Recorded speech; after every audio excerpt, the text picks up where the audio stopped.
Makanya kalau komunikasi dengan kuasa gelap, rata-rata lewat melalui mimpi atau bisikan hati. Nah, bisikan jaring berhubungan dengan apa? Alam bawah dan masuk melalui pintu, yaitu namanya sugesti. Sugesti itu apa? Suatu keyakinan yang belum tentu benar. Beda dengan iman. Iman adalah suatu keyakinan, kepercayaan yang pasti benar. Itu namanya iman. Nah, kalau sugesti itu belum tentu benar. Apa sekarang? Belum tentu apa? Belum tentu apa? Belum tentu benar. Nah, ini beda antara sugesti dengan apa? Iman. Dan semua kekuatan mistik itu kalau dikirim itu pasti ada ciri khas dan tandanya.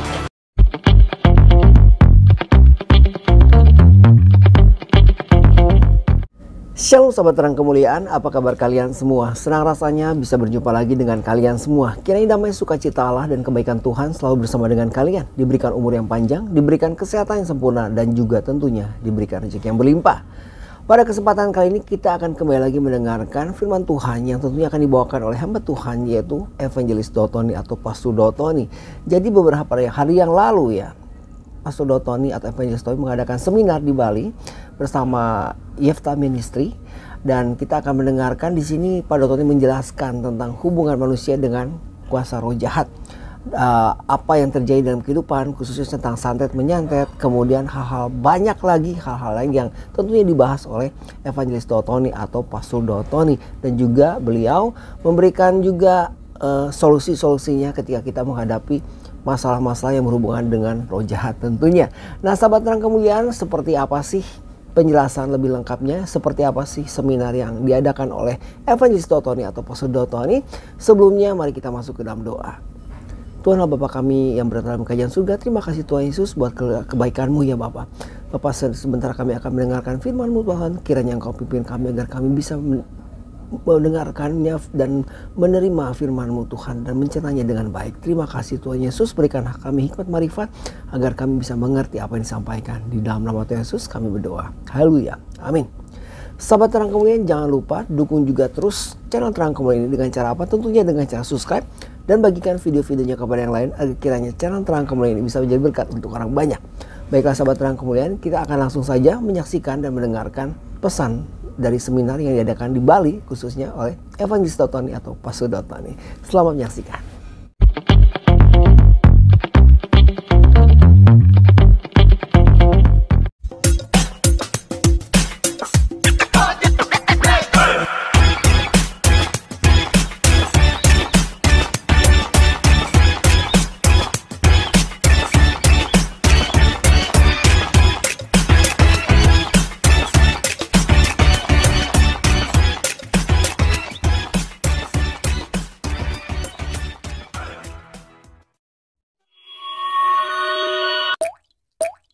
Di depan saya.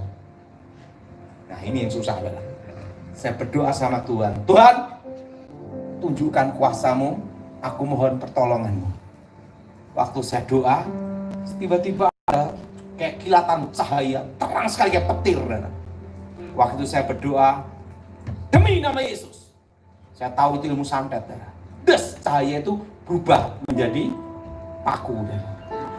Pakunya itu tepat ada di dahi jenderal gini, jarak jengkal terbang gini, berhenti di tempat gini, terbang. Ingat, bukan CCTV ada itu semua, rumahnya jenderal kan untuk dicek semua, jangan coba-coba nipu, betul ya? So, waktu pakunya berdiri gini, ke tempat gini, terbang gini, berhenti gini terus ya. Tidak bisa masuk ke kepalanya dia gini terus ya. Saya ngomong, Pak Daud, ini apa? Santet. Langsung saya ngomong, demi nama Yesus. Langsung pakunya jatuh, des. Langsung dia ngomong, ajudan, sini, ambil pakunya. Pak Daud, ini santet ya? Iya. Siapa pengirimnya? Alamatnya di sini, jalan ini, namanya ini. Kok tahu Pak Daud? Bekas dukun santetnya. Jadi saya tahu karena alirannya ini tahu semua. Oh, berarti Pak Daud betul-betul ahli ilmu hitam. Kenapa? Yang bisa menghentikan santet hanya seorang yang sudah pengalaman di bidangnya. Ini RH Pak Daud rakyat hidup, saya sudah tahu semuanya. Tapi saya ingin membuktikan asli apa tidak Pak Daud ini. Nah setelah itu, Pak Daud, Anda diminta untuk mengawal presiden. Makanya semua harus dibuktikan, bukan hanya katanya. Nah, Anda diminta dari tim khusus. Nah, saya diminta mengawal Presiden SBY itu atas perintah almarhum Ibu Ani Yudhoyono, tidak lama, 10 tahun. Berapa lama, saudara? 10 tahun, dan masuk dalam tim khusus. Saya disuruh untuk membantu penanggulangan terorisme, di anti teror ya. Untuk penanggulangan anti terorisme itu 10 tahun ya, dalam operasi khusus. Dan puji Tuhan, semua operasi yang dijalankan tidak pernah gagal dalam tugas. Karena motonya ada, saudara, lebih baik pulang nama daripada gagal dalam tugas. Artinya kalau saya masih hidup, berarti saya berhasil. Kalau saya gagal, tinggal pulang. Nah, jadi semua adalah anugerah Tuhan. Nah, hari ini kita akan bahas tentang ilmu hitam. Semua ilmu hitam itu harus masuk melalui satu pintu, yaitu sugesti. Apa saudara? Dan masuk melalui namanya alam bawah sadar. Alam sadar manusia itu 20%. Dan alam bawah sadar itu 80%. Makanya ada memori-memori kita bisa teringat dan terkenang kembali di masa-masa lalu. Karena alam bawah sadar manusia 80%. Dan yang disebut komunikasi batin, komunikasi roh, itu berhubungan dengan alam bawah sadar. Apa saudara? Dengan apa saudara? Alam bawah apa? Alam bawah sadar.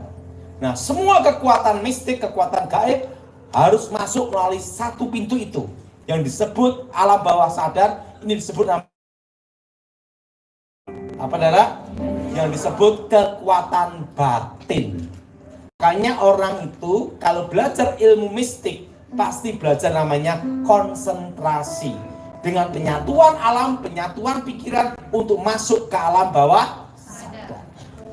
Makanya kalau komunikasi dengan kuasa gelap rata-rata lewat melalui mimpi atau bisikan gaib. Nah, bisikan gaib berhubungan dengan apa? Alam bawah sadar. Dan masuk melalui pintu yaitu namanya sugesti. Sugesti itu apa? Suatu keyakinan yang belum tentu benar. Beda dengan iman. Iman adalah suatu keyakinan, kepercayaan yang pasti benar. Itu namanya iman. Nah, kalau sugesti itu belum tentu benar. Apa saudara? Belum tentu apa? Belum tentu apa? Belum tentu benar. Nah, ini beda antara sugesti dengan apa? Iman. Dan semua kekuatan mistik itu kalau dikirim itu pasti ada ciri khas dan tandanya. Nah, kalau bunyinya seperti benda meletus,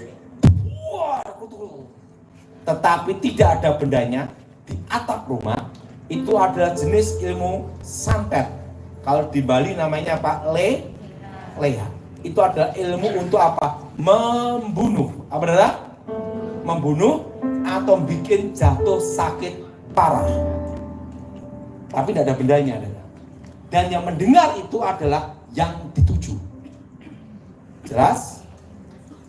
Nah, dan udah tahu orang yang tidur di lantai tidak kena santet itu. Karena ada namanya unsur logam. Karena apa saudara? Setengah meter tanah. Jelas saudara? Nah, tapi kena masuk angin.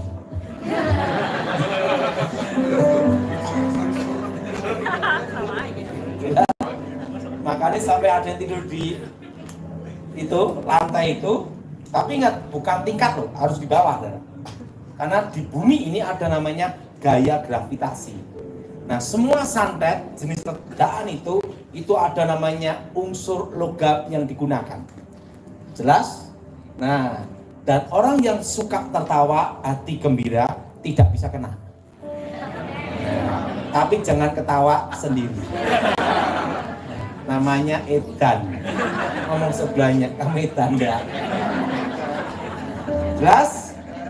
Jelas? Jelas? Nah, ingat adalah hati yang gembira. Nah, kalau bunyinya dep, seperti pasir menyebar sekitar jendela atau sekitar pintu, kayak pasir menyebar, tiba-tiba ada pasir dan ada bau menyengat. Bung.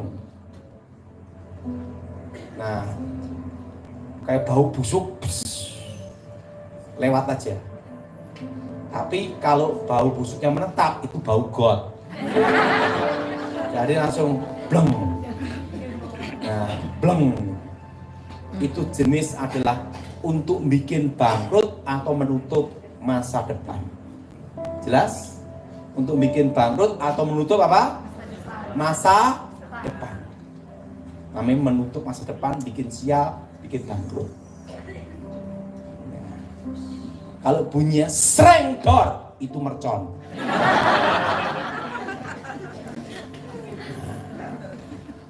Dan satu kekuatan mistik apapun, ilmu hitam, kekuatan mistik itu pasti bermain di alam bawah sadar. Nah, bagaimana supaya kita tidak kena kuasa gelap dan terkena ilmu hitam? Yang pertama, ikutin saya semua. Jangan meyakini, mempercayai ada hubungan antara orang mati dan orang hidup atau komunikasi arwah. Kenapa? Karena semua kekuatan mistik ilmu hitam pada waktu dikirim akan menyamar menjadi orang yang sudah mati yang terdekat. Misalnya datang jadi kayak anaknya. Tapi daripada papi di sini susah, ikut saya, bahagia. Dia bangun dari tempat tidurnya, percaya itu arwah anaknya. Pada itu percaya itulah roh itu masuk melalui apa? Langsung masuk alam bawah sadar. Baru benda-benda yang dikirim masuk dalam badan. Tidak lama, 40 hari, maksimal 3 bulan pasti mati. Tapi kalau tidak percaya, itu arwah anaknya lolos.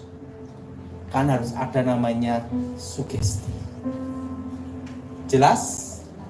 Jelas?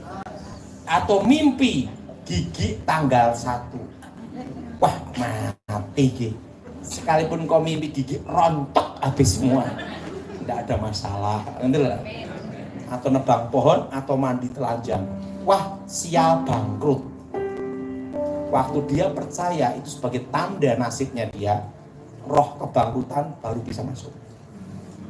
Karena segala sesuatu harus ada namanya pintu untuk masuk. Jelas? Jelas?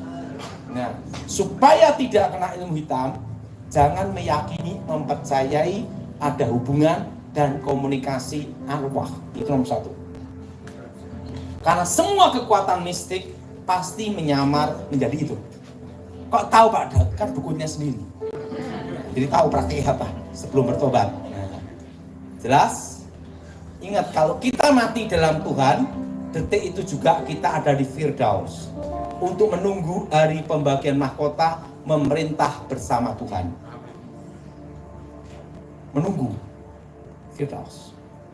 Yang tidak dalam Tuhan itu ke dunia orang mati, dunia arwah, untuk menunggu hari penghakiman.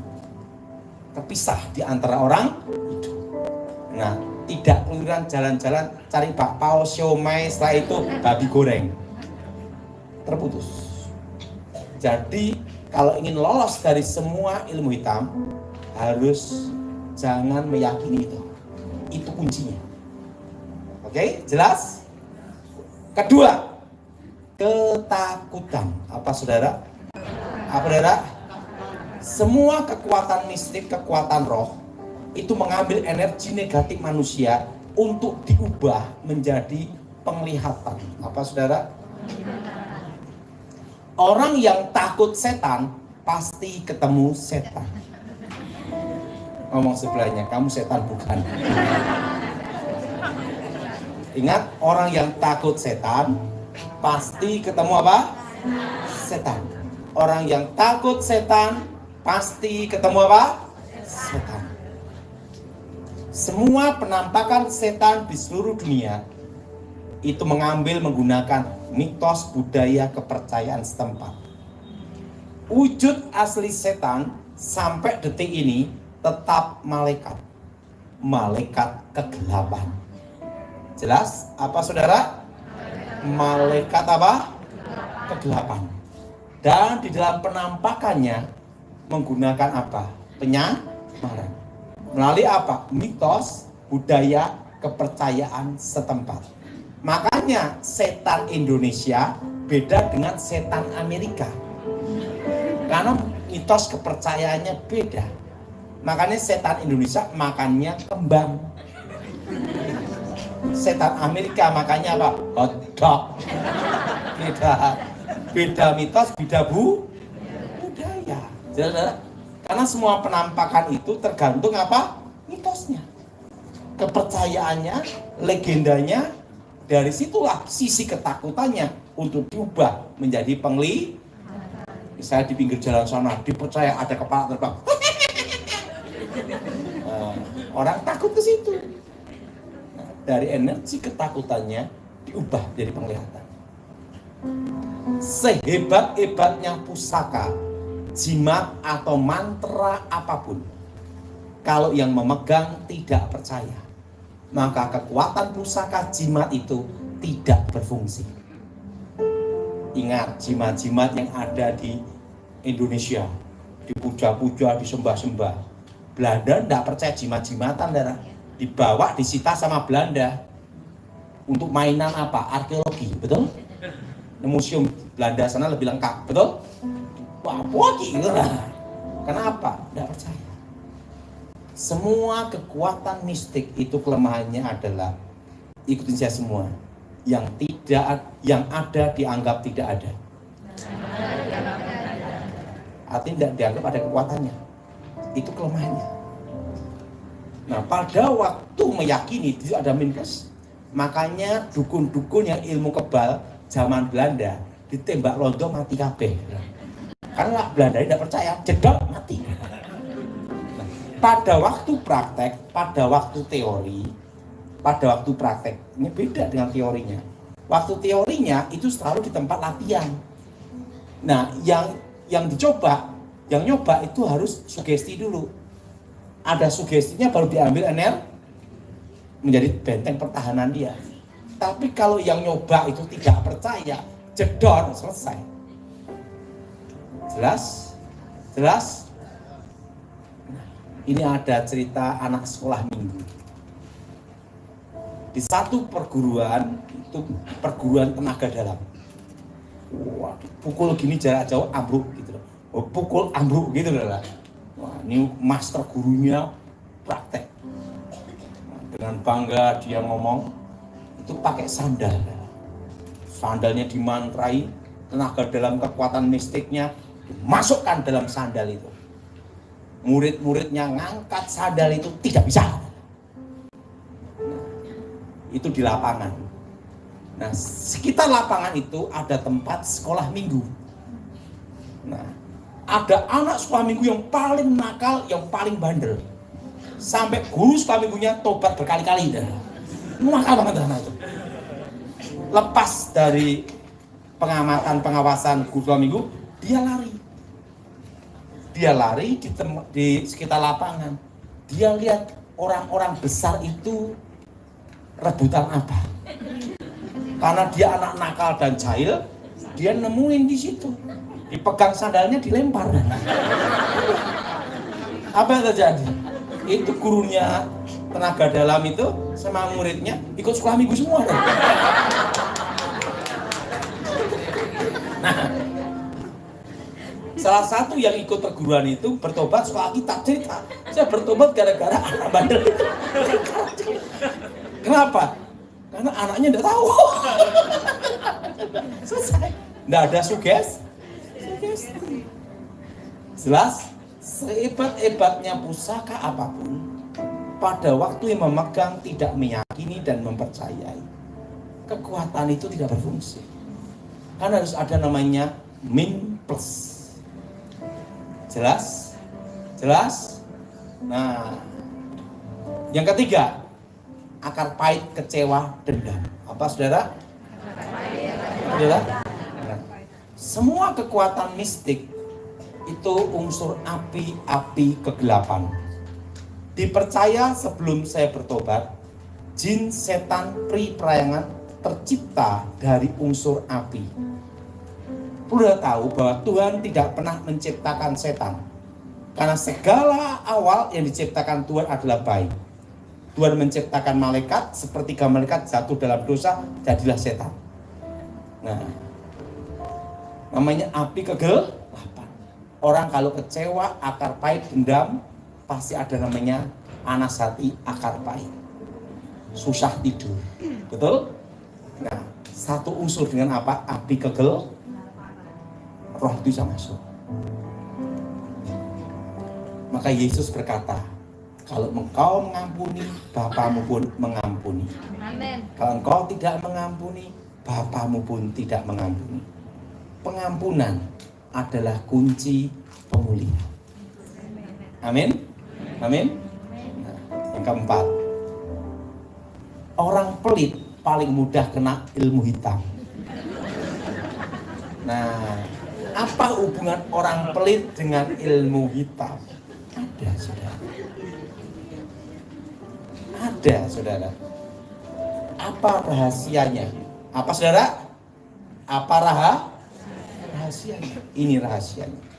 Semua penangkal, penolak bala, semua kekuatan hitam, sekalipun kiriman dukun ilmu hitam model apapun, pasti penangkal dukunnya juga ilmu putih. Ilmu hitam, ilmu putih itu tergantung yang memakai, tapi setannya sama. Dia adakan apa? Bancaan selamatan.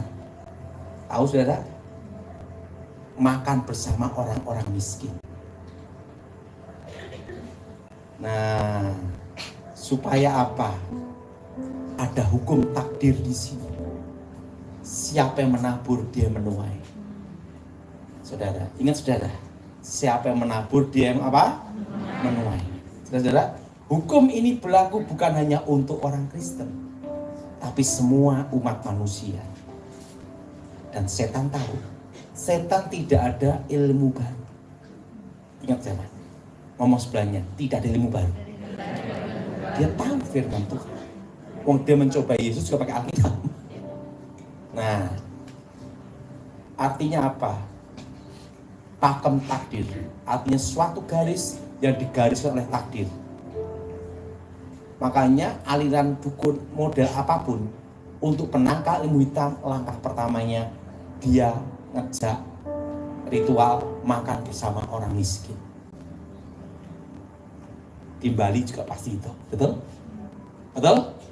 Karena itu adalah salah satu penangkalnya, yaitu hukum tabur tuai. Jelas? Jelas? Jelas? Nah, setelah saya bertobat, baru saya paham. Orang yang menaruh belas kasihan ke orang-orang miskin, sesungguhnya memiutangi Tuhan. Itu hukum Tuhan. Betul? Nah, waktu saya belajar ilmu namanya ilmu babi ngepet. Karena saya dulu kan belajar ilmu Simolodoyo, berubah jadi harimau. Nah, setelah itu ada bagian ilmu namanya babi ngepet. Itu baca mantra, cukup langsung jadi babi. Nah, saya mau ajar itu semua. Nah, waktu itu saya nyoba rumahnya orang, sedot, itu selokan airnya ada, set, langsung emas, uang, harta, sedot semua. Karena saya dulu belum bertobat, tidak mau nyuri-nyuri itu, tak balikin. Tapi sekarang waktu itu darah tak balikin. Saat itu saya punya ada ide. Itu sebelum saya bertobat ya. Gimana kalau nyoba ngerampok bank gitu. Kan udah nyoba rumahnya orang. Nah, harus naik tingkat kedua. Bank, betul enggak? Kan sekali jalan. Kalau bank aja sekalian. Gitu darah. itu ada namanya Bank BRI, Bank Rakyat Indo, udah jadi babi. Tak sedot airnya, selokannya, mental, sedot mental, gagal, bobol Bank BRI. Maka berbahagialah yang nabung di BRI. Ngup kembali ke tempatnya guru saya. Saya tanya guru saya, guru, kenapa saya gagal bobol bank? Rumah orang bisa, kok bank nggak bisa? Kamu itu goblok banget.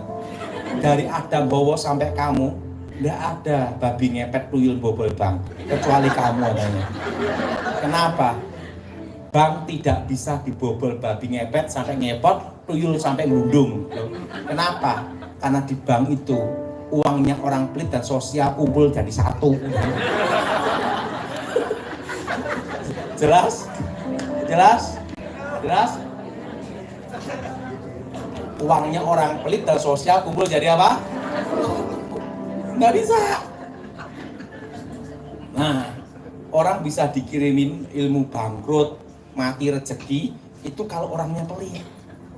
Kalau orangnya nggak pelit, nggak bisa. Ada hukum takdir di sini.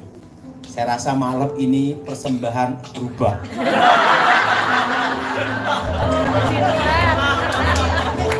Waktu mau ngasih kolektor, dia lihat di belakang, nguk.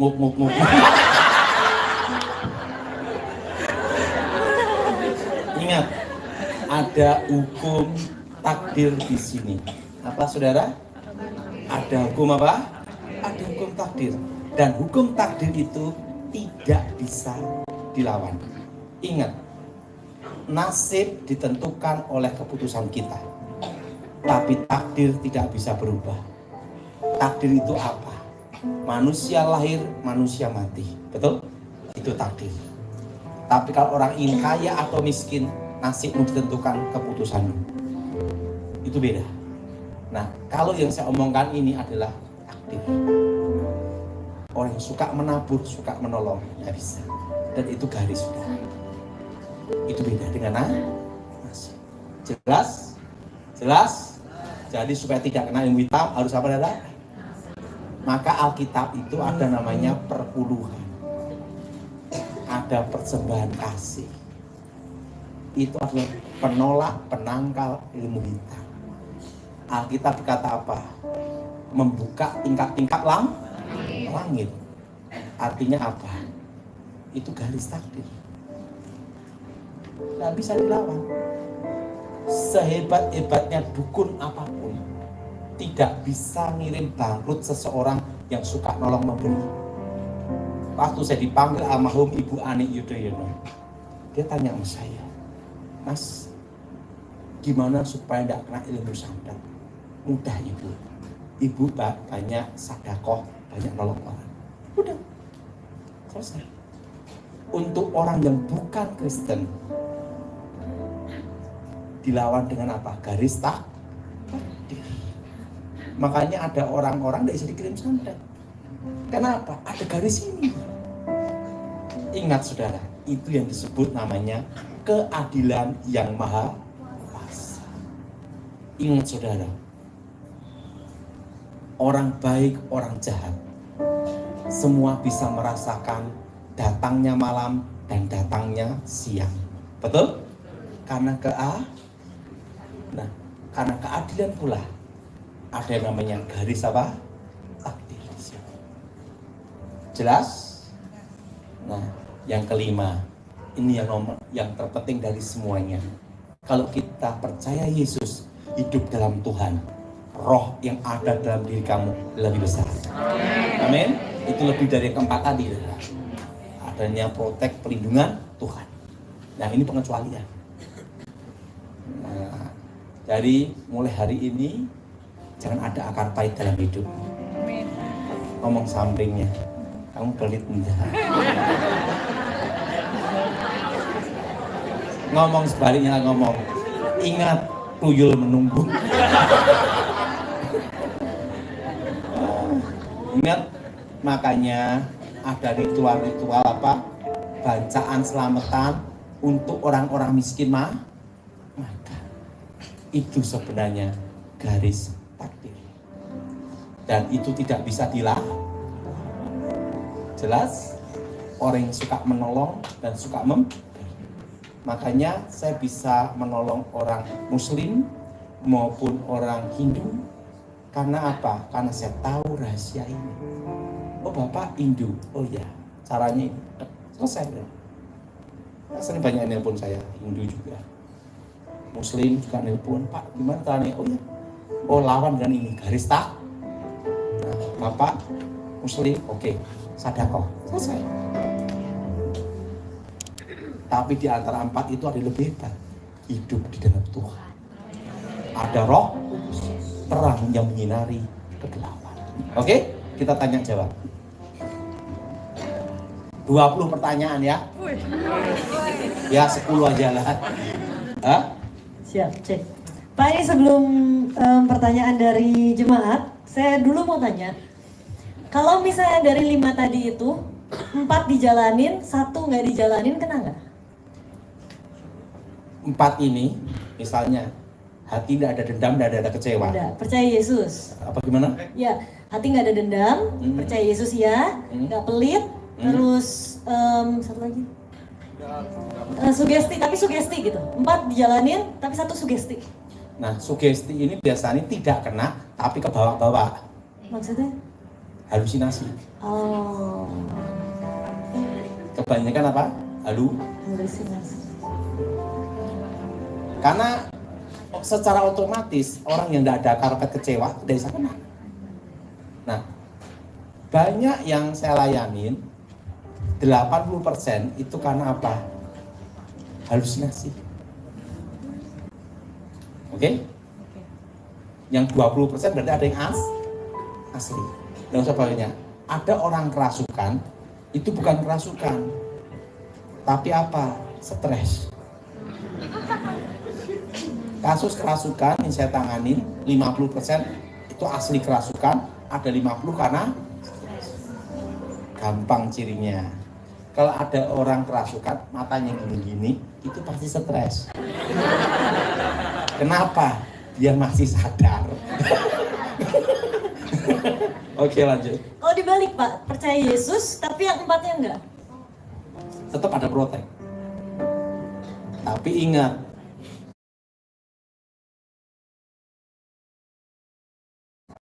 lebih baik ikuti petunjuk Tuhan, menabur menu.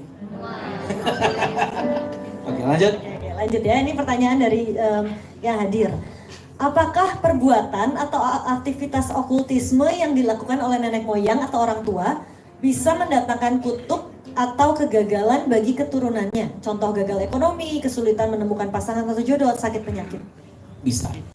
Kan kutuk itu ada 2 sebenarnya. Kutuk garis keturunan namanya kutuk masa lalu. Apa saudara? Kutuk apa? Masa lalu. Secara otomatis orang yang tidak ada karpet kecewa tidak bisa kena. Nah, banyak yang saya layanin 80% itu karena apa? Halusinasi. Oke? Yang 20% berarti ada yang asli. Dan sebagainya. Ada orang kerasukan, itu bukan kerasukan. Tapi apa? Stres. Kasus kerasukan yang saya tangani 50% itu asli kerasukan, ada 50 karena gampang cirinya. Kalau ada orang kerasukan matanya gini-gini, itu pasti stres. Kenapa? Dia masih sadar. Oke, lanjut. Kalau dibalik Pak, percaya Yesus tapi yang 4-nya enggak? Tetap ada protek. Tapi ingat, lebih baik ikuti petunjuk Tuhan, menabur menu. Oke, lanjut. Oke, lanjut ya. Ini pertanyaan dari yang hadir. Apakah perbuatan atau aktivitas okultisme yang dilakukan oleh nenek moyang atau orang tua bisa mendatangkan kutuk atau kegagalan bagi keturunannya? Contoh gagal ekonomi, kesulitan menemukan pasangan atau jodoh, sakit penyakit. Bisa. Kan kutuk itu ada 2 sebenarnya. Kutuk garis keturunan namanya kutuk masa lalu. Apa saudara? Kutuk apa? Masa lalu. Nah, sering gereja atau hamba Tuhan mendoakan mematahkan kutuk masa lalu. Tapi ada yang kedua yang lebih penting daripada itu, yang kadang hamba Tuhan tidak mengerti hal yang kedua. Ada namanya kutuk masa depan. Apa itu kutuk masa depan? Semua ritual kuasa gelap seluruh dunia, okultisme, itu puncaknya selalu yang namanya hari Jumat. Malam Jumat, hari Jumat. Seluruh dunia. Baik di Eropa, maupun di Amerika, Timur Tengah, maupun di Asia.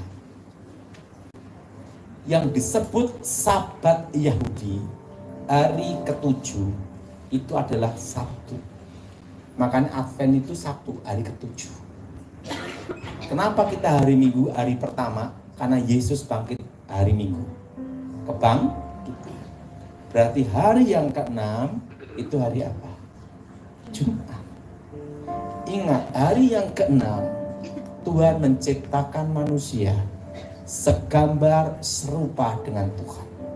Dan Tuhan memberkati ciptaannya dan memberkati manusia. Beranak cuculah, kuasai bumi. Ini adalah blessing, berkat masa depan. Lawan dari Tuhan adalah setan. Lawan dari kutuk adalah berkat. Maka setan menggunakan hari ke-6 untuk mengikat namanya kutuk masa depan. Nah, jadi di dalam pemataan kutuk harus ada pemataan kutuk dosa atau kutuk keturunan masa lalu, tapi juga harus mematahkan kutuk hari ke-6 masa depan. Nah, caranya gimana? Ini semua darah Yesus hancurkan segala kutuk keturunan. Darah Yesus hancurkan segala kutuk mantra. Darah Yesus hancurkan segala kutuk masa depan. Darah Yesus hancurkan perjanjian setan.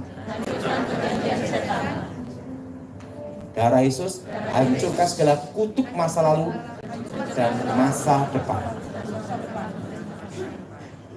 Demi nama Yesus, roh jahat keluar. Darah Yesus buka berkat masa depan. Darah Yesus buka jalan masa depan.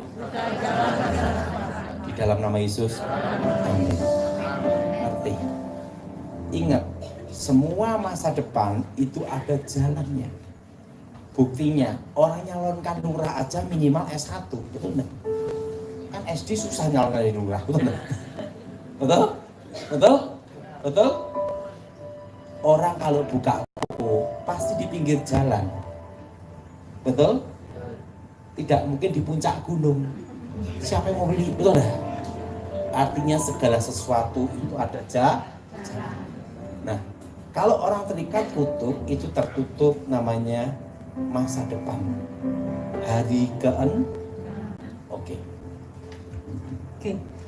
Bagaimana cara mengetahui apakah di dalam diri kita masih ada atau tidak kutuk dari keturunan dari nenek moyang, atau masih ada roh yang mengikuti dari nenek moyang? Dari mimpi. Kalau orang mimpi ketemu arwah roh yang sudah meninggal, berarti ada kutuk alam kubur yang belum diputuskan, atau ada kutuk yang mengikat. Yang kedua, dari keluarga. Oh, satu keluarga semua cerai semua, nah itu ada kutuk.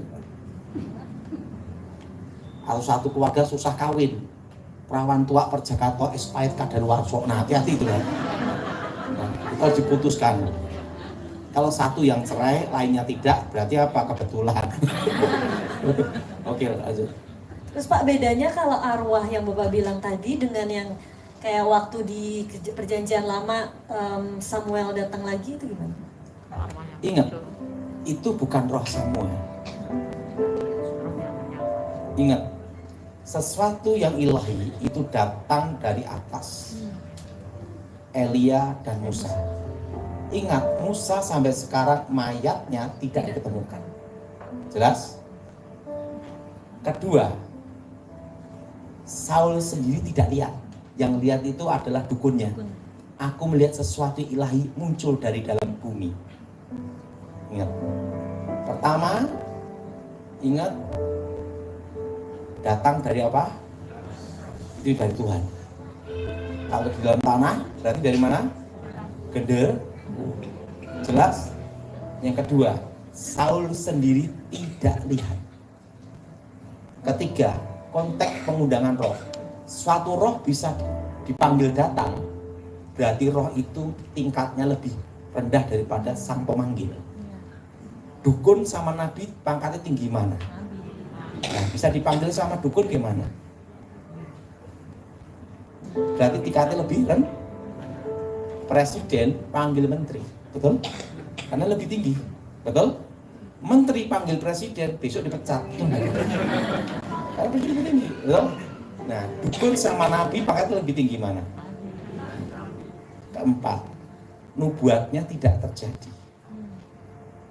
Saul, engkau dan anak-anakmu semua mati besok dalam pertempuran. Kenyataannya, anaknya Saul ada yang lolos. Bahkan menjadi raja menggantikan apa? Saul. Namanya apa? Isboset. Nah, tidak mati dalam pertemuan hari itu. Dan yang ketiga, ada cucunya Saul yang masih hidup, yang lolos, anak Yonatan, Mephiboset. Berarti tidak semua keluarga Saul mati hari itu. Dan Mikal, istrinya Daud, masih hidup juga. Lolos dari pertemuan. Berarti terjadi tidak nubuatnya? Engkau dan seluruh keluargamu mati besok. Tidak terjadi. Arti besok loh, bukan besok Indonesia loh kan ya. Kalau Indonesia janjian besok, bisa tahun depan tuh besok. Makanya kalau janjian sama orang Indonesia harus tahu besok tanggal berapa, jam berapa, tahun berapa, dan bulan berapa. Saya setuju angkat tangan. Coba janjian sama orang Indonesia. Besok kita ketemu ya. Nah, besoknya kapan? Tahun depan juga masih Jadi janjian ke Indonesia harus apa? Tahun, bulan, hari, tanggal, betul enggak? Dan jam. Yang setuju angkat tangan. Berarti pelaku semua. Oke, lanjut.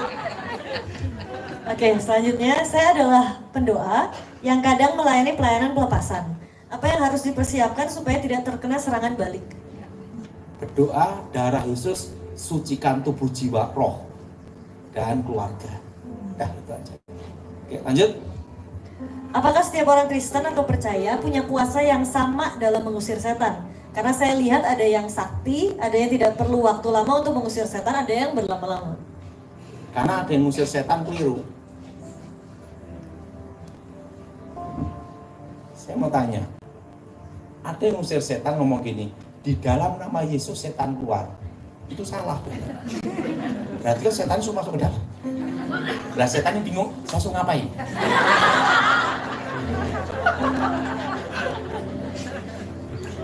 Alkitab di dalam Injil Yohanes, Yesus berkata apa? Berdoalah di dalam namaku. Arti dalam namaku, kehendak, rencana, pelindungan, otoritas dalam nama Yesus. Amin. Amin. Injil Markus, mereka mengusir setan demi namaku. Ingat, di dalam kitab Hakim-Hakim, pedang demi nama Tuhan dan demi Gideon. Ingat pengadilan negeri atau pengadilan kehakiman. Atas nama ketuhanan yang Maha Esa, demi nama Tuhan yang Maha Esa. Betul? Orang kalau sumpah semua demi nama Tuhan. Betul? Kan tidak ada. Dalam nama Tuhan engkau dinyatakan bebas. Kan bingung. Kok artinya apa? Aku perlu lagi. Makanya keadilan berkata apa pengadilan? Demi ketuhanan yang Maha Esa. Betul? Betul? Orang kalau sumpah apa? Demi nama Tuhan. Betul? Betul? Nah, artinya apa? Ingat, arti demi itu bicara apa? Berhadapan. Jelas? Kalau sumpah apa? Saksinya tuh demi nama Tuhan. Demi ketuhanan yang Maha Esa. Kalau itu hakim memutuskan. Betul? Tak, 7 tahun. Betul? Nah, kan tidak ada. Di dalam nama Tuhan engkau bebas. Kan bingung. Ini bebas atau masuk lagi? Nah, ada yang mengusir setan. Dalam nama Yesus. Setan itu, aku suruh mau apa ya? Suruh masuk, aku suruh. Nah, harusnya demi nama Tuhan. Jelas? Semua sama diberi kuasa. Tergantung iman dan kembali ke iman. Lanjut. Oke, berarti bagaimana agar kita semakin memiliki kuasa itu? Ya hidup dekat Tuhan, selesai. Berarti yang dekat dengan Tuhan, yang lebih dekat dengan Tuhan akan memiliki kuasa lebih daripada yang tidak dekat dengan Tuhan. Kalau dia Kristen tomat, habis tobat besok kumat gimana? Ya, lanjut. Oke. Saya pernah pasang susuk. Apakah setelah ditahirkan, apakah bisa hilang? Kalau kita susuk itu ada jenis dua, susuk hidup dan susuk mati. Susuk hidup berarti kekuatannya itu masih ada, sehingga pada waktu itu mengikuti peredaran darah, jalan, bisa pindah-pindah. Tapi ada juga susuk mati. Nah, susuk mati itu gimana? Setan ini udah keluar, tapi benda ini masih ada. Nah, sering yang kita doakan itu susuknya tidak keluar, karena udah mati di situ. Kalau susuknya hidup, itu keluar didoakan langsung keluar. Nah, tergantung susuknya itu masih aktif atau tidak. Kalau tidak aktif, berarti apa? Mati. Nah, itu biasanya dioperasi. Oke, lanjut. Kok banyak banget nih, bukan udah lebih dari 10 ini. Belum, Pak. Belum. Baru 3 lembar. Maksudnya satu lembar itu pertanyaan banyak banget. Sama aja udah 10 ya. Saya ngerasa anak saya diguna-guna. Perempuan yang jauh lebih tua umurnya sampai meninggalkan rumah selama kurang lebih 2 tahun. Tolong Pak Daud, bagaimana caranya supaya anak saya bisa lepas dari perempuan itu? Terima kasih. Kekuatan guna-guna, kekuatan ilmu pelet itu kelemahannya padahal itu dihadapi dengan tiada dendam dan tiada kecewa. Karena ada apinya adalah api kegelapan. Kalau keluarganya itu akar pet kecewa dendam tambah kuat. Kayak mau api kasih bensin. Tapi kalau itu keluarganya mengampuni, memaafkan, selesai. Kekuatannya melemah. Oke. Dulu belum mengerti kebenaran tentang Tuhan dan firman, sehingga ada dukun yang beri ikat pinggang tali hitam untuk selalu pakai di pinggang agar cepat dapat jodoh dan rezeki lancar. Dengan berjalan waktu, tali hitam itu saya buang. Dukunnya tidak tahu di mana. Bagaimana caranya untuk melepaskan dari, dan cara doanya gimana? Patahkan kutub masa lalu dan masa depan. Oke, lanjut. Singkat amat Pak jawabannya Pak. Saya capek bacanya panjang. Saya pernah mengikuti ritual melukat karena terpaksa ikut program sekolah. Saya tidak mengikuti doa-doanya, tetapi apakah ada dampaknya dalam hidup saya? Gini ya, itu berhubungan namanya transfer roh. Transfer roh itu tergantung orang itu mau atau tidak. Karena manusia diberi kehendak bebas. Dan transfer roh itu tidak bisa langsung terjadi seketika. Tapi bertahap. Apa saudara? Bertahap. Nah, kalau itu transfer kuasa gelap, itu pun yang bersangkutan tahu kalau itu dukun. Dan dia membuka dan dia mau. Baru roh itu masuk. Kalau dia menolak dan tidak mau, ingat, untuk transfer roh itu perlu tahap demi tahap, tidak bisa seketika. Tapi kalau melakukan Pak, Melakukan jadi willingfully dengan mau melukat gitu, tapi meskipun berarti tidak kan percaya, oh berarti mau itu. Berarti mau, masuk. Kalau dia tidak mau, tidak bisa. Kalau dia datang dan minta kan, berarti mau, masuk. Nah, gini, supaya saudara lebih paham. Tidak ada ilmu baru setan. Semua menduplikat yang dari Tuhan untuk menyesatkan. Elia dan Elisa. Elisa tahu enggak siapa Elia? Tahu.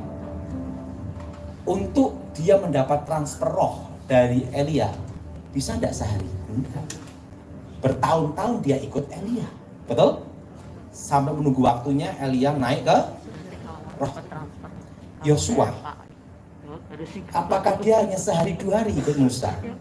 Bertahun-tahun transfer roh. Betul? Betul? 70 penatua, tua-tua. Perlu waktu lama enggak? Mereka ikut Musa lama loh.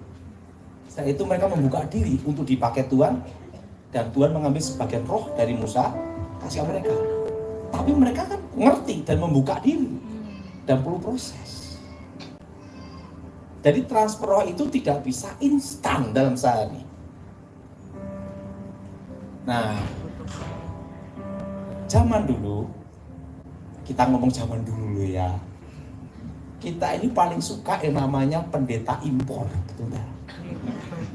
30 tahun yang lalu, kalau pendeta Amerika datang, wah, pendeta-pendeta minta didoakan tumpang tangan, betul? Supaya ada apa? Transfer, betul? Betul? Siapa yang setuju angkat tangan? Wah, iya kan? Pendeta-pendeta semua rombongan ditumpangkan supaya transfer roh. Tiba-tiba pendetanya Amerika ngaku dia gay, gimana? Ada kan? Namanya Robert Yarden kan?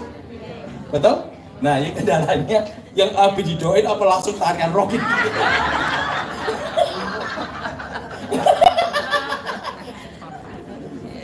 Jelas? Jelas? Ingat, untuk transfer roh itu pertama membuka diri. Kenapa? Karena manusia itu punya kehendak bebas. Dan kedua, ketiga, itu tidak bisa langsung. Itu ada tahap demi tahap. Misalnya, orang kena homo karena dia bergaul dulu. Dia membuka diri, ada proses, baru transfer. Itu ada proses semuanya. Jelas? Jelas? Oke, lanjut. Saya dan tim pemulasaran, saya juga nggak tahu apa ini, jenazah di desa saya, kami sering tiba-tiba merasakan kesakitan kalau ada jemaat yang kritis atau mau meninggal. Pertanyaan satu aja, cuma satu lembar banyak banget gitu. Namanya tanyanya banyak. Ini cerita Pak, ini cerita. Sakitnya sama dengan orang yang mau meninggal atau di bagian tubuh yang sama. Apalagi kalau yang mau meninggal karena gara-gara guna-guna atau punya ilmu. Itu bagaimana Pak? Apa itu bisa terjadi karena sugesti atau karunia? Jadi orang ini sering ngedoain tim kayak yang datang ke jemaat. Dan seringkali merasakan sama yang seperti jemaatnya rasakan. Kalau dia mau meninggal, jadi sakitnya di dada, tiba-tiba kok sakit di dada. Oh ternyata jemaat yang sana mau meninggal. Gini ya, segala sesuatu itu dilihat dari buahnya. Buahnya itu berdampak memuliakan Tuhan atau menjadi batu sandungan. Itu aja. Alkitab berkata dari buahnya akan makan. Saya tidak berani menghakimi. Oke. Saya tidak terlalu mengenal silsilah atau background keluarga di atas saya. Bagaimana saya bisa mendeteksi ada kutuk keturunan apa saja yang di hidup saya dan bagaimana cara menuntaskan? Gak usah pusing-pusing mendeteksi doa pemutusan selesai. Betul? Betul? Betul? Udah. Doa segala kutuk masa lalu udah mewakili semuanya. Satu-satu diingat, kalau enggak ingat terus.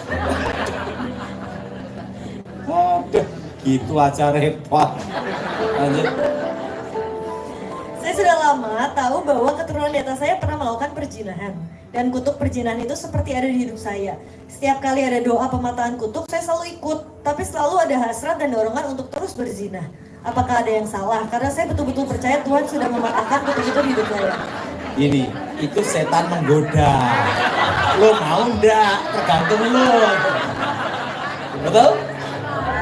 Ini lah, ada suatu cerita. Gini loh.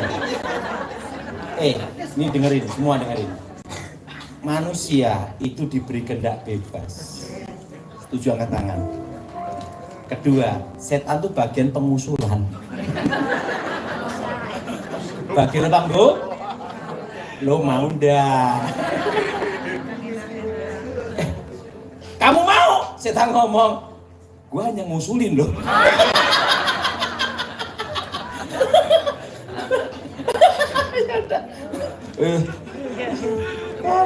Ingat waktu Hawa digoda setan, ingat tidak?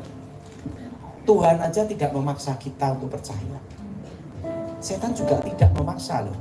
Yang memaksa kita tuh ada debt collector. Kalau ada utang banyak. Betul? Oke, lanjut. Bagaimana cara membukakan mata seseorang yang sedang terkena santet atau guna-guna? Membuka. Supaya orangnya sadari loh, kamu lagi disantet gitu, kamu kena guna-guna gitu. Orang kalau kena santet pasti sadar. Kalau guna-guna berarti? Nah itu guna-guna itu kan ilmu pelet ya. Ingat doanya, darah Yesus sucikan tubuh jiwa rohnya. Saya dan tim pemulasaran, saya juga nggak tahu apa ini, jenazah di desa saya, kami sering tiba-tiba merasakan kesakitan kalau ada jemaat yang kritis atau mau meninggal. Pertanyaan satu aja, cuma satu lembar banyak banget gitu. Namanya tanyanya banyak. Ini cerita Pak, ini cerita. Sakitnya sama dengan orang yang mau meninggal atau di bagian tubuh yang sama. Apalagi kalau yang mau meninggal karena gara-gara guna-guna atau punya ilmu. Itu bagaimana Pak? Apa itu bisa terjadi karena sugesti atau karunia? Jadi orang ini sering ngedoain tim kayak yang datang ke jemaat-jemaat. Dan seringkali merasakan sama yang seperti jemaatnya rasakan. Kalau dia mau meninggal, jadi sakitnya di dada, tiba-tiba kok sakit di dada. Oh ternyata jemaat yang sana mau meninggal. Gini ya, segala sesuatu itu dilihat dari buahnya.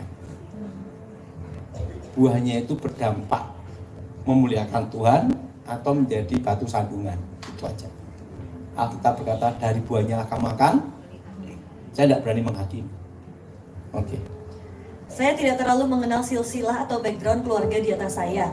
Bagaimana saya bisa mendeteksi ada kutuk keturunan apa saja yang di hidup saya dan bagaimana cara menuntaskan? Gak usah pusing-pusing mendeteksi doa pemutusan selesai. Betul? Betul? Betul? Udah doa segala kutuk masa lalu udah mewakili semuanya. Satu-satu diingat kalau enggak ingat terus. Aduh, gitu aja repot. Lanjut. Saya sudah lama tahu bahwa keturunan di atas saya pernah melakukan perzinahan. Dan kutuk perzinahan itu seperti ada di hidup saya.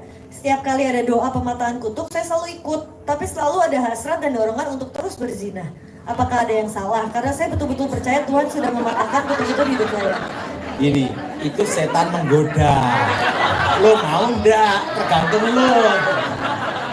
Betul? Ini lah ada suatu cerita. Gini loh. Ini dengerin, semua dengerin. Manusia itu diberi kehendak bebas. Setuju, angkat tangan. Kedua, setan itu bagian pengusulan. Bagian apa, Bu? Lo mau ndak? Kamu mau? Setan ngomong, gua hanya ngusulin loh.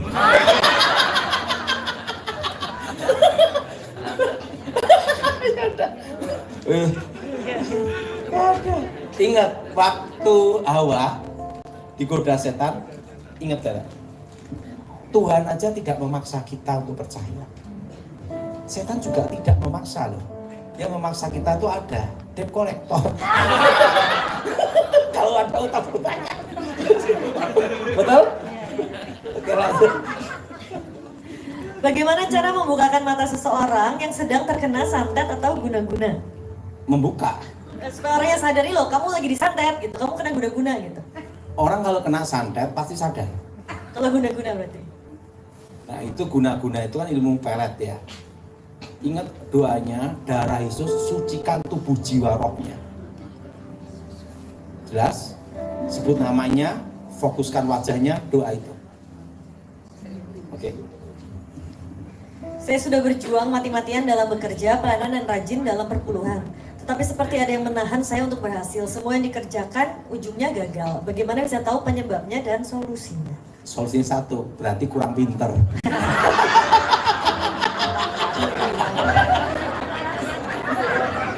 Betul? Ini kita kasih tahu. Ini kasih tahu. Ini ngomong, ingat, jadi setan tuh ya repot.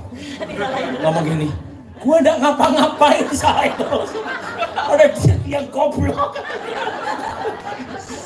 Gini, ada satu lagi. Ini hamba Tuhan ini. Waktu itu sekolah Alkitab, dia punya pacar juga hamba Tuhan juga. Karena dia tuh percaya sama pacarnya perempuan ini, ATM diserahkan. ATM dia apa? Serahkan. Nah, setelah itu sama perempuannya ini digunakan, habis, bangkrut. Dia datang ke saya, Pak Daud, apakah ada yang menghipnotis saya? Enggak, kamu yang goblok.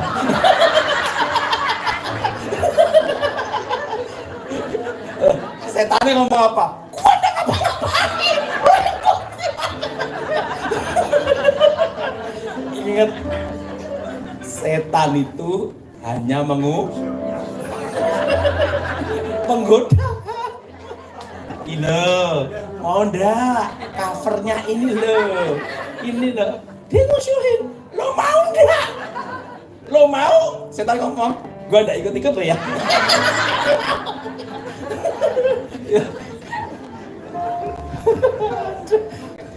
Setan. Oke, yang terakhir, oke. Saya mendapat penglihatan sampai untuk tahun 2035. 2000 berapa? 35. Itu di situ saya melihat akan terjadi suatu resesi ekonomi berhenti tahun 2020. Sehingga pada tahun 2015 itu saya khotbahkan di mana-mana. Orang tidak percaya.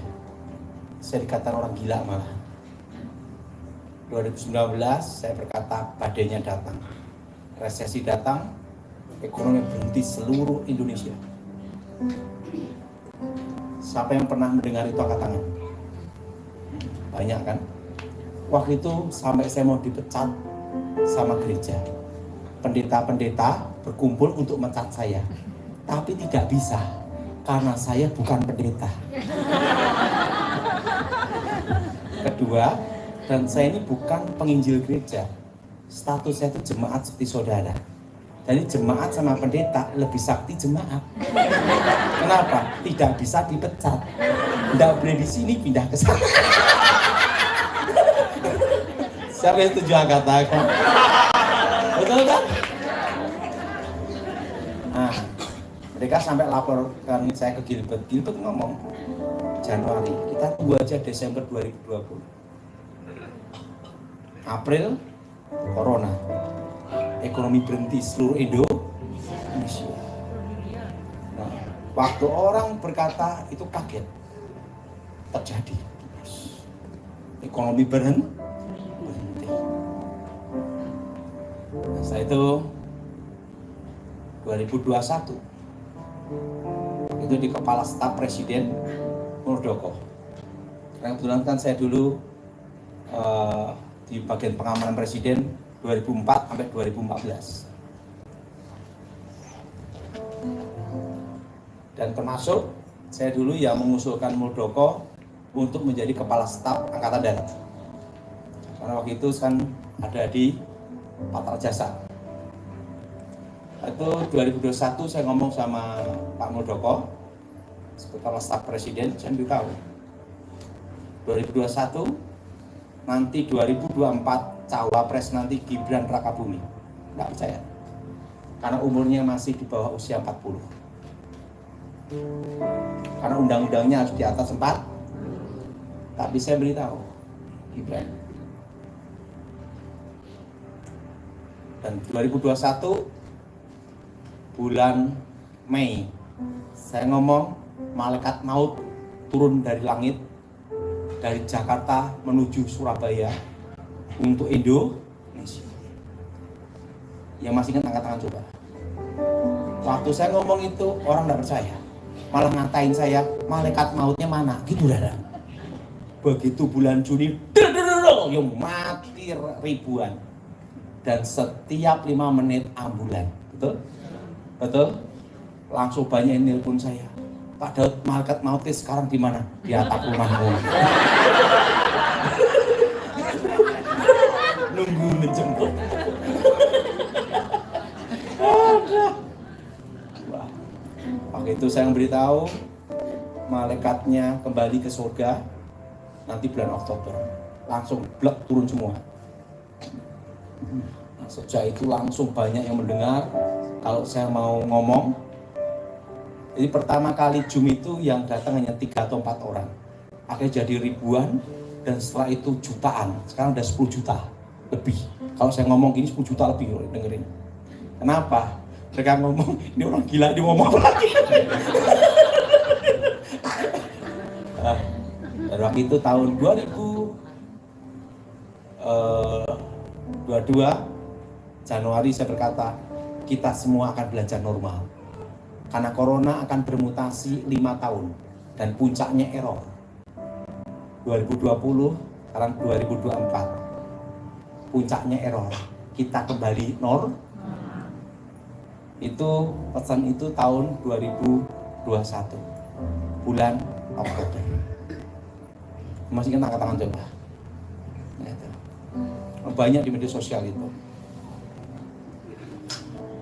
2022 saya di Kementerian Pertahanan karena salah satu tim saya ada di sana. Karena kita kan ngawal presiden 10 tahun, otomatis banyak tim kan dulu kawan. Waktu itu saya ngomong sama Mayor Jenderal Glenny Kerupan. Orang masih hidup, tanya aja. Waktu itu di kantor Kementerian Pertahanan saya ngomong sama Glenny Kerupan. Nanti kunci kemenangan di Wapres. Wapres nanti Gibran Rakabumi. Terusan Glenny bilang gini, nggak bisa. Pasti ada. Karena Ibu Mega Capres Puan Maharani, Cawapres Prabowo. Glenn, lo percaya gua, lebih baik nggak usah kampanye, nggak usah ikut pilpres. Kenapa? Pasti kalah. Kunci kemenangan ada di Gibran. Karena apa? Wahyu Keprabon di situ. Supaya dia percaya gitu kan. Wahyu Keprabon. Ini kuncinya di sini. Tapi MK gimana? Ingat, MK nanti analisa saya seperti ini. Minimal pernah menjadi pejabat publik. Saya ngomong, dasarnya apa mas? Orang punya KTP tidak harus di atas 17 tahun. Kalau umur 15 tahun udah kawin, udah punya anak. Anaknya gimana? Memang ada kakaknya sama KTP-nya? Lihat dong, betul nggak? Betul? Nah, artinya apa?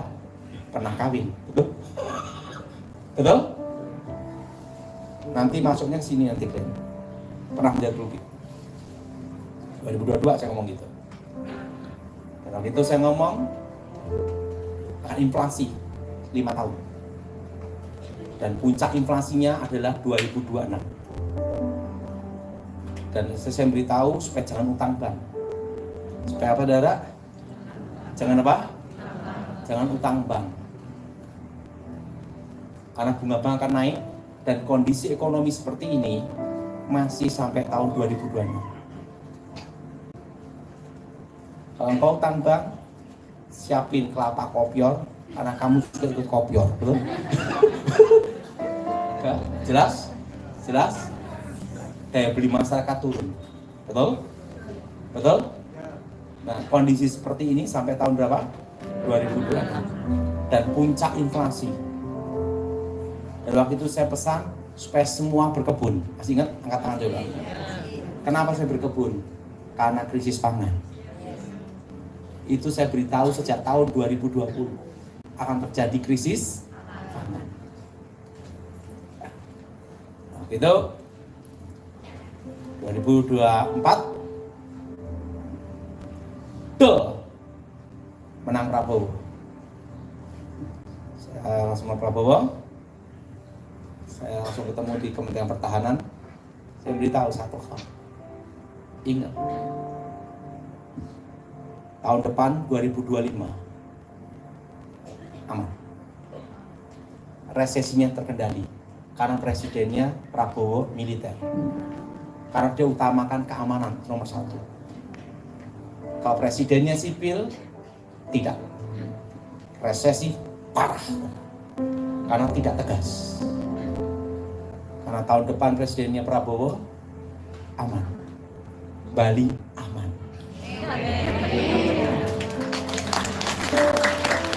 Resesi ekonomi ini hanya terasa hanya di Jakarta. Bali enggak. Kenapa enggak? Pinggir laut. Butuh uang, mudah. Cari kapal, mancing.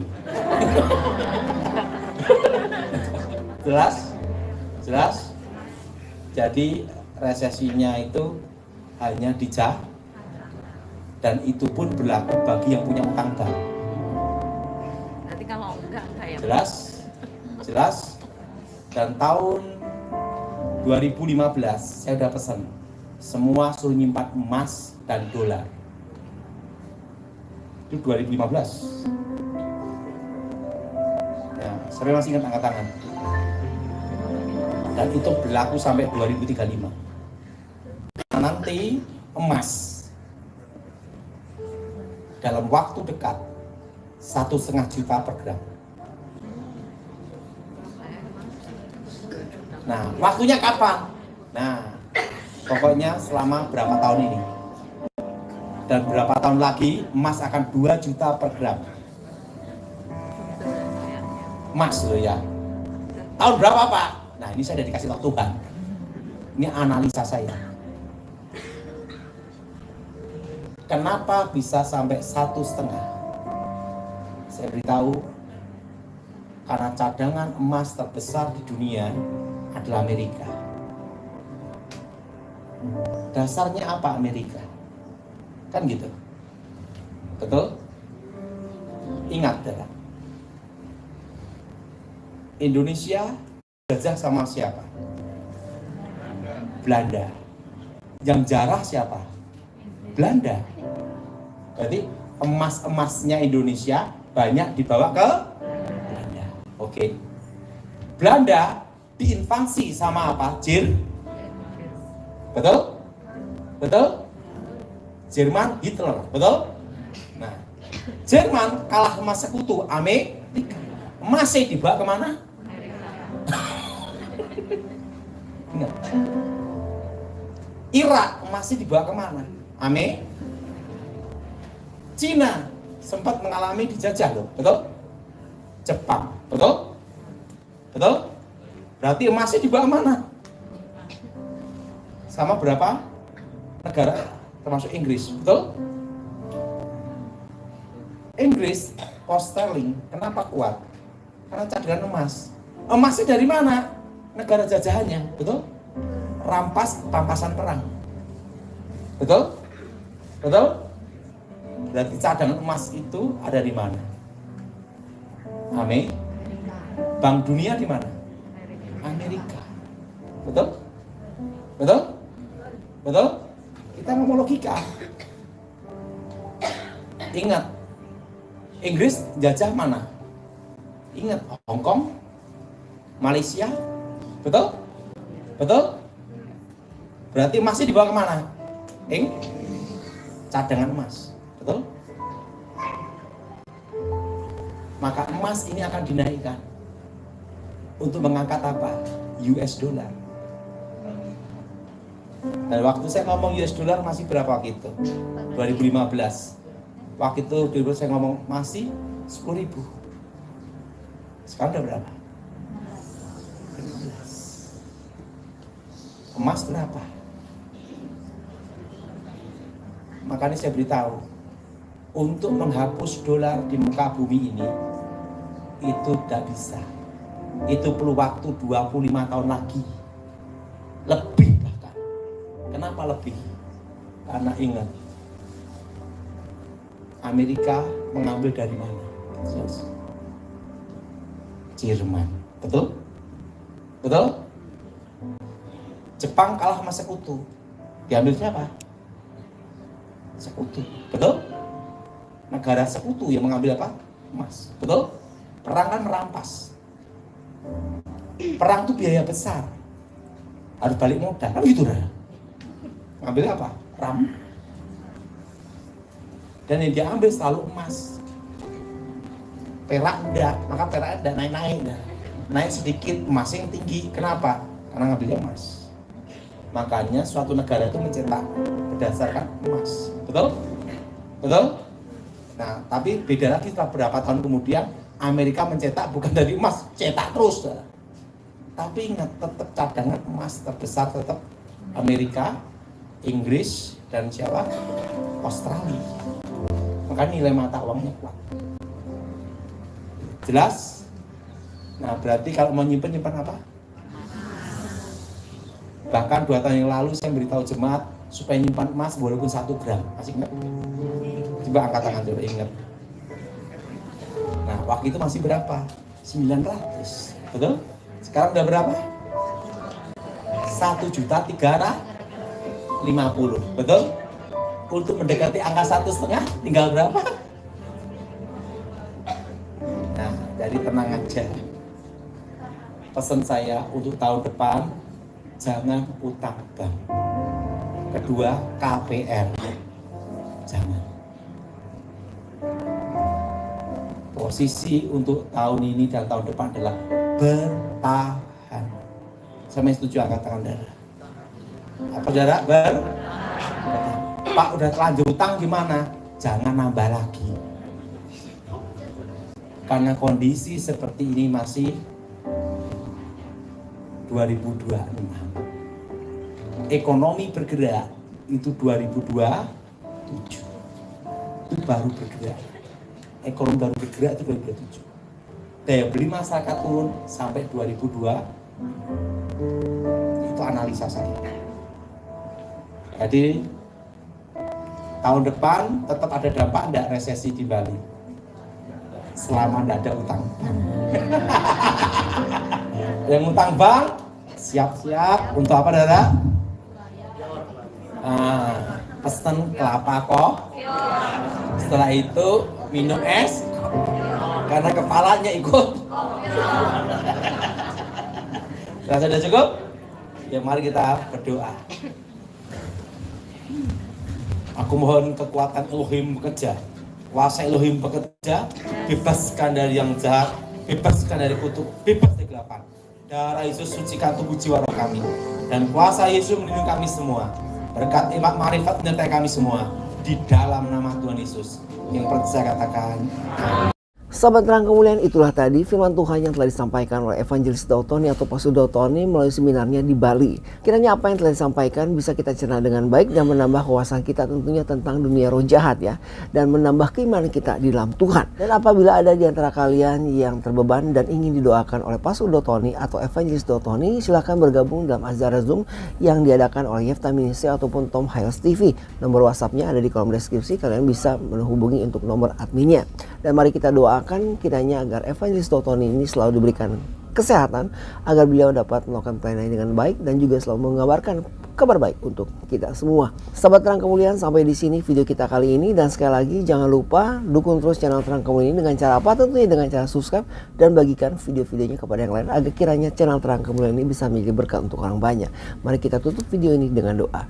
Tuhan Allah Bapa kami yang bertata di kerajaan surga, terima kasih Tuhan Yesus atas firman yang telah disampaikan. Terima kasih Bapa, kiranya apa yang disampaikan bisa kami cerna dengan baik. Di dalam nama Tuhan Yesus, berkati kami semua yang telah mendengarkan firman-Mu dan menonton video ini. Dan Yesus kami doa. Haleluya.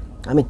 Sahabat terang kemuliaan, sampai di sini video kita kali ini, dan saya berdoa untuk kalian semua kiranya kebaikan Tuhan selalu bersama dengan kalian, diberikan umur yang panjang, diberikan kesehatan sempurna, dan juga tentunya diberikan rezeki yang berlimpah, dijauhkan dari segala sakit, penyakit, dan mara bahaya.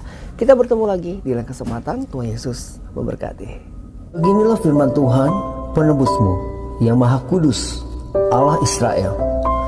Akulah Tuhan, Allahmu, yang mengajar engkau tentang apa yang memberi faedah, yang menuntun engkau di jalan yang harus kau tempuh. Maka Yesus berkata pula kepada orang banyak, katanya, Akulah terang dunia.